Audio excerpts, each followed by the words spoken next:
तो दोस्तों कोरा कागज़ की एक और वीडियो में आप सभी का स्वागत है।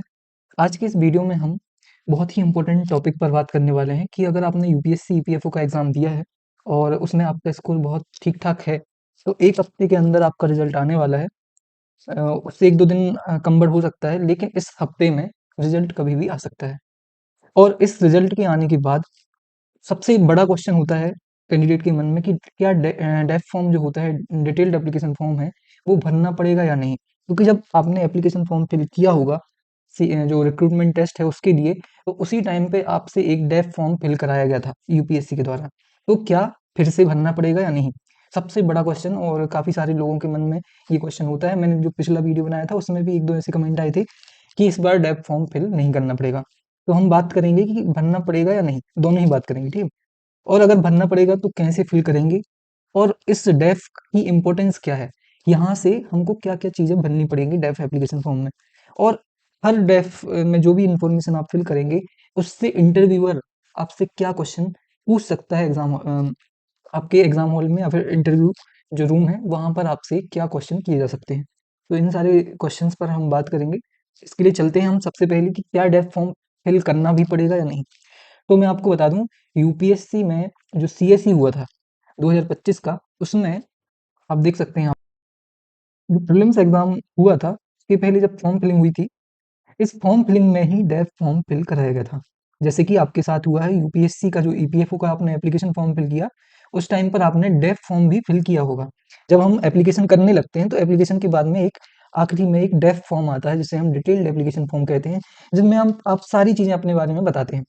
लेकिन उसके बाद आता है प्रीलिम्स का रिजल्ट और जब मेंस का एग्जाम होने वाला रहता है उसके पहले ये देखिए जून 2025 में अगस्त में हुआ था एग्जाम मेंस का और उसके जस्ट पहले इन्होंने क्या किया डेफ वन फॉर्म फिल कराया जो कि जिसमें बेसिक इन्फॉर्मेशन सब्जेक्ट के बारे में पूछी गई थी कि आपका ऑप्शनल सब्जेक्ट क्या है उसको आप चेंज मतलब वही सारी चीजें होंगी जिसमें पूछा गया होगा मेंस से संबंधित फिर उसके बाद आता है मेंस का रिजल्ट और इंटरव्यू की डेट आती है और इंटरव्यू की डेट नहीं आई, इंटरव्यू की डेट के पहले डेफ फॉर्म की 2 की डेट आती है, जो कि नवंबर 2025 में 13 से 27 के बीच में फॉर्म फिल कराया गया था।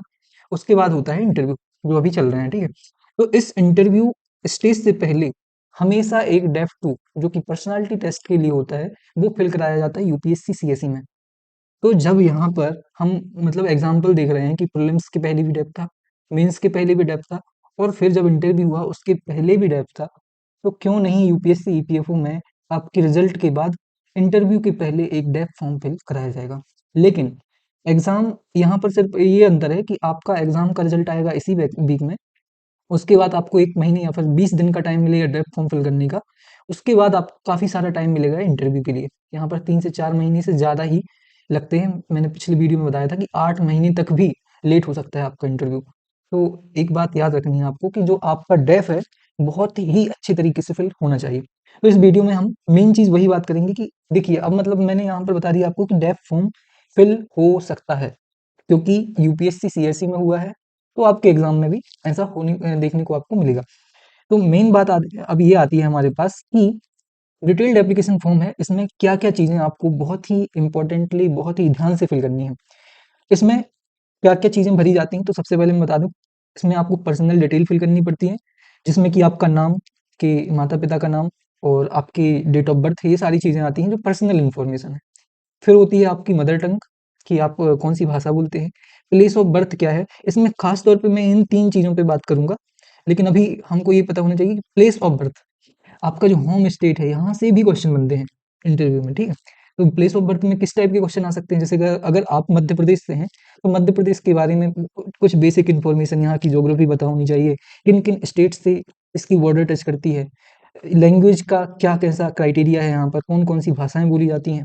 फिर यहाँ पर यहाँ का कल्चर, यहाँ की भाषाएँ, यहाँ के डांसेस, यहाँ की मतलब कुछ जो बेसिक इन्फॉर्मेशन है, आपके होम स्टेट, होम डिस्ट्रिक्ट का या फिर होम जो आपका विलेज है, उसकी जो विशेषताएँ हैं, यहाँ से क्वेश्चन पूछे जाते हैं। तो आपका place of birth, home state, जो आपका एड्रेस है, यहाँ से क्वेश्चन बनते हैं। तो आपको जब आप डेफ फॉर्म फिल करने वाले हैं, तो आपको इन चीज़ों पर भी तैयारी शुरू कर देनी चाहिए। मतलब 8 महीने आपको खुद को एक मतलब एकदम एनवायरनमेंट में लाना है, जहाँ पर आप इन सारे क्वेश्चंस के आंसर ढूँढ रहे होंगे, ठीक है? क्योंकि एक दिन में ये सारी चीज़ें तैयार नहीं होती हैं। अगर मैं अभी आपसे कुछ कुछ पूछूँ आपके होम स्टेट के बारे में, तो बहुत सारी चीज़ें आप नहीं बोल पाएँगे। तो वो इंटरव्यूअर है, इंटरव्यूअर तो नेक्स्ट लेवल की बातें करते हैं, है ना? तो वो आपको थोड़ा-सा देखना है। फिर यहाँ पर रिज़र्वेशन कैटेगरी फ़िल करनी पड़ती है, जिस भी रिज़र्वेशन कैटेगरी में आप हैं, उसके बारे में इन्फॉर्मेशन भरी जाती है और यहाँ से भी क्वेश्चन पूछे जा सकते हैं, लेकिन यहाँ से संभावनाएँ कम होती हैं क्योंकि और भी सारी चीज़ें हैं उनके पास पूछने के लिए। फिर सबसे इम्पोर्टेंट बात आती है एजुकेशनल क्वालिफ़िकेशन, इसकी हम डिटेल्ड बात करेंगे। हायर एजुकेशनल क्वालिफ़िकेशन, इस पर भी डिटेल बात करेंगे। हॉबीज़ एंड को-करिकुलर एक्टिविटीज़, जिसमें कि आपका एनसीसी सर्टिफ़िकेट आपके पास है या नहीं। फिर सबसे इम्पोर्टेंट वर्क एक्सपीरियंस, तो इन पर हम थोड़ी-सी डिटेल्ड बात करेंगे कि कैसे और क्या-क्या इन्फॉर्मेशन ये लोग माँगते हैं। तो चलिए चलते हैं नेक्स्ट स्लाइड पर। तो यहाँ पर कुछ जो एजुकेशनल क्वालिफ़िकेशन पूछते हैं, यहाँ से बहुत इम्पोर्टेंट क्वेश्चन बनते हैं और आपको आपने जो भी फ़ील्ड से आपका बीकॉम किया है या फिर पोस्ट ग्रेजुएट किया है, उसके बारे में आपको नॉलेज होना चाहिए। क्योंकि देखिए बीकॉम तो या फिर बीकॉम, बीटेक, बीए, बीएससी इनके बारे में तो आपको फ़िल करना ही पड़ेगा। क्योंकि आपने इसका जो क्वालिफ़िकेशन था वो बीटेक या फिर आपकी ग्रेजुएशन डिग्री ही रही होगी, है ना? तो यहाँ पर 10th 12th की इन्फॉर्मेशन आपको फिल करनी है, यहाँ पर बीटेक की या फिर जो भी आपने डिग्री की है, उसकी इन्फॉर्मेशन फिल करनी है, ईयर ऑफ पासिंग फिल करना है, सब्जेक्ट्स कौन-कौन से थे, वो फिल करने हैं। अब यहाँ पर सब्जेक्ट्स में अगर आप ऑल सब्जेक्ट इस टाइप से भी लिख देते हैं, तो भी काम चल जाएगा, बट यहाँ पर सब्जेक्ट्स ही पूछे हैं, सारे सब्जेक्ट आपको यहाँ पर फिल करने हैं। फिर नेम ऑफ स्कूल और ये बोर्ड हो गया। तो सबसे इम्पोर्टेंट बात आती है कि इन जो सब्जेक्ट्स में वेरिएशन है, जैसे कि आपने यहाँ पर मैथ्स से किया है 10th 12th और यहाँ पर बीकॉम किया है या फिर बीएससी किया है, यहाँ पर बीटेक, तो ठीक है आपने बीए कर लिया है, ठीक है? क्योंकि आप गवर्नमेंट एग्ज़ाम की जब तैयारी करते हैं तो काफ़ी सारे लोग करते हैं कि यहाँ पर बीए डाल देते हैं, है ना? बीए से करते हैं अपना ग्रेजुएशन। तो आपने जो भी किया है, सबसे पहले आपको अपनी क्वालिफ़िकेशन से संबंधित कुछ इम्पोर्टेंट क्वेश्चन तैयार करने पड़ेंगे और वो बहुत ही ज़रूरी हैं। जैसे आपने बीए क्यों किया जब आपका बैकग्राउंड साइंस से था? इस टाइप के क्वेश्चन पूछे जाते हैं, तो इनके लिए तैयार होना बहुत ज़रूरी है। जब तक आप ऐसे क्वेश्चंस के आंसर तैयार नहीं करेंगे, आप एक डायरी बनाइए जिसमें आपको सिर्फ़ इस टाइप के क्वेश्चंस के आंसर तैयार करने हैं, कि आपने ऐसा क्यों किया? और आपको अपने बारे में ऐसे विरोधाभास पता होंगे कि आपको ये करना चाहिए था बट आपने उसकी जगह कुछ और किया, तो वो क्यों किया? इंटरव्यूअर ऐसे ही क्वेश्चन पूछता है, ठीक है? तो आपने ऐसा डिसीज़न क्यों लिया? या फिर आपने बीटेक की 2017 2021 में आपने बीटेक कंप्लीट किया। आप एग्ज़ाम दे रहे हैं 2025 में, तो आपने इन 4 सालों में क्या किया? ठीक है? तो पोस्ट ग्रेजुएशन की बात आती है अगर आपने वो किया है और उसके बारे में आपको ठीक-ठाक नॉलेज है। सबसे इम्पोर्टेंट बात होती है कई लोग यहाँ पर पोस्ट ग्रेजुएशन में एमबीए बहुत सारी डिग्री करके रखते हैं, एमएससी, एमए और लेकिन उसके बारे में उनको सब्जेक्टिव नॉलेज नहीं होता है। तो बिल्कुल भी ज़रूरी नहीं है कि हाई एजुकेशनल क्वालिफ़िकेशन आप यहाँ पर फ़िल करें। अगर आपको नॉलेज नहीं है सब्जेक्ट के बारे में, अगर आपने उसके बारे में सिर्फ़ आपने ओपन से फॉर्म फिल कर दिया था और आपके पास एक मास्टर डिग्री कहने को है, तो प्लीज़ यहाँ पर आपको फिल नहीं करना है। तो ये आपको पता होगा, ये आपका पर्सनल डिसीज़न है, आपको क्या फिल करना है। लेकिन एक इंटरव्यूअर का माइंडसेट यही होता है कि उसके लिए डिटेल्ड एप्लीकेशन फॉर्म आप हैं। मतलब जो आप डेफ में फिल कर रहे हैं, वो खुद आप हैं। उनके लिए ये लगता है कि ये मैं डेफ नहीं पढ़ रहा हूँ, ये मैं इस व्यक्ति को क्या नाम है आपका राम यादव को पढ़ रहा हूँ, यहाँ पर मैं सुरेश विश्वकर्मा को पढ़ रहा हूँ। तो ये डेफ एप्लीकेशन फॉर्म वही होता है, ठीक है? तो इस चीज़ पे आपको ध्यान रखना है कि जो आपके बारे में सही है, वही इन्फॉर्मेशन आपको यहाँ पर फिल करनी है। नेक्स्ट सबसे important prize, sports and hobbies. अब देखिए यहाँ पर जो ये महोदय हैं, इन्होंने काफ़ी सारी चीज़ें यहाँ पर फिल की हैं। तो आपको देख के कोई भी चीज़ फिल नहीं करनी है, ये सिर्फ़ एक सैंपल है। आपको प्राइजेस, मेडल, स्कॉलरशिप अगर हैं, जेन्युइन हैं, तो आपको यहाँ पर फिल करने हैं। नहीं तो क्या होता है, इनके होंगे भी, आईआईटी से पढ़े हैं भाई साहब, ठीक है? अगर आपके पास नहीं है, तो आपको यहाँ पर कोई भी चीज़ एक्स्ट्रा फिल नहीं करनी है, ठीक है?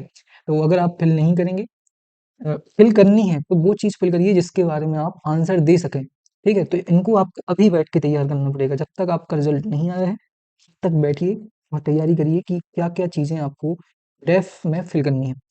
दूसरी इम्पोर्टेंट चीज़ एनसीसी है, क्या आपने किया है? स्पोर्ट्स में कोई मेडल या फिर कुछ भी चीज़ मिली है, तो वो आप यहाँ फिल कर सकते हैं। फिर पोजीशन में आपको क्या फिल करना है? अगर फिल करना है, तो वो आप फिल कर सकते हैं। फिर यहाँ पर देखिए हॉबीज़ ये है, अदर एक्स्ट्रा करिकुलर एक्टिविटीज़। इसमें बहुत ही इम्पोर्टेंट है कि जब भी आप हॉबीज़ फिल करें, तो ऐसी चीज़ फिल करें जिसके बारे में ज़्यादा क्वेश्चन ना बने। या फिर कुछ भी हो सकता है, जैसे आप योगा करते हैं, तो योगा के बारे में हिस्ट्री भी पूछ सकते हैं वो।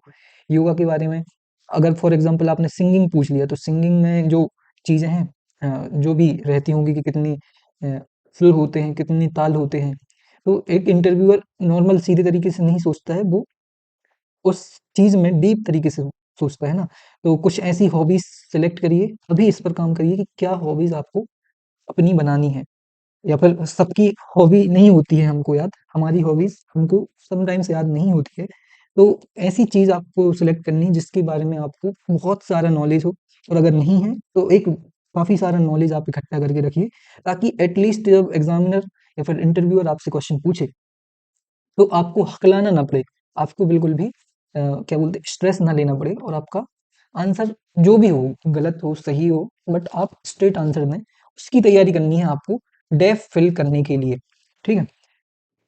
फिर सबसे इम्पोर्टेंट बात, वर्क एक्सपीरियंस। तो यहाँ पर वर्क एक्सपीरियंस अगर आपने कुछ भी किया है, और अगर आपका एजुकेशन 2020-21 में कंप्लीट हो गया है, तो आपको यहाँ पर कुछ ना कुछ चीज़ें यहाँ पर फिल कर देनी है, अगर है तो। जैसे कि आपने टीचिंग की है, आपने यूट्यूब पर पढ़ाया है, आपने कहीं पर भी कुछ भी किया है, तो वो चीज़ आप फिल कर सकते हैं, लेकिन अगर किया है तभी, नहीं तो ज़रूरी नहीं है कि वर्क एक्सपीरियंस हो। अगर नहीं किया है, तो कोई ज़रूरी नहीं है। फिर यहाँ पर क्वेश्चन आता है कि अगर नहीं किया है और उन्होंने पूछ लिया कि आपने इतने साल क्या किया, तो उसकी आंसर की तैयारी आपको करनी पड़ेगी, कि इस टाइम पे मैं स्कूल में पढ़ा रहा था, या फिर मैं यूट्यूब पर वीडियोज़ बना रहा था, बट यहाँ पर फिल करने की ज़रूरत नहीं है। अगर आप कोई गवर्नमेंट एम्प्लॉयी हैं ऑलरेडी, तो वहाँ पर आपको उसका प्रेफ़रेंस देना बहुत ज़रूरी है। यहाँ पर इसका फ़ायदा ही होगा आपको, किसी अच्छे संस्थान में आप काम कर रहे थे, या फिर किसी प्राइवेट इंस्टीट्यूट में आप जॉब कर रहे थे, तो वो चीज़ें फ़िल करिए। यहाँ पर आपका ड्यूटी परफ़ॉर्म्ड भी बताना पड़ता है कि कौन-सी ड्यूटीज़ आपने उस इंस्टीट्यूट में या फिर उस ऑर्गनाइज़ेशन में क्या की थी, जो भी ड्यूटी आपने निभाई थी, परफ़ॉर्म की थी, वो आपको यहाँ पर फ़िल करनी है। तो बहुत ही इम्पोर्टेंट यहाँ पर सेगमेंट है, ये सारे आपको फ़िल करने हैं, अगर करने हैं तो। ठीक है? तो ये चीज़ें फ़िल करनी पड़ेंगी, और सबसे पहली बात, आप सभी को बहुत-बहुत धन्यवाद, इस छोटे से कूड़ा कागज़ यूट्यूब चैनल को सब्सक्राइब करने के लिए और इससे जुड़े रहने के लिए। ऐसी इन्फॉर्मेशन मैं आपके लिए लाता रहूँगा।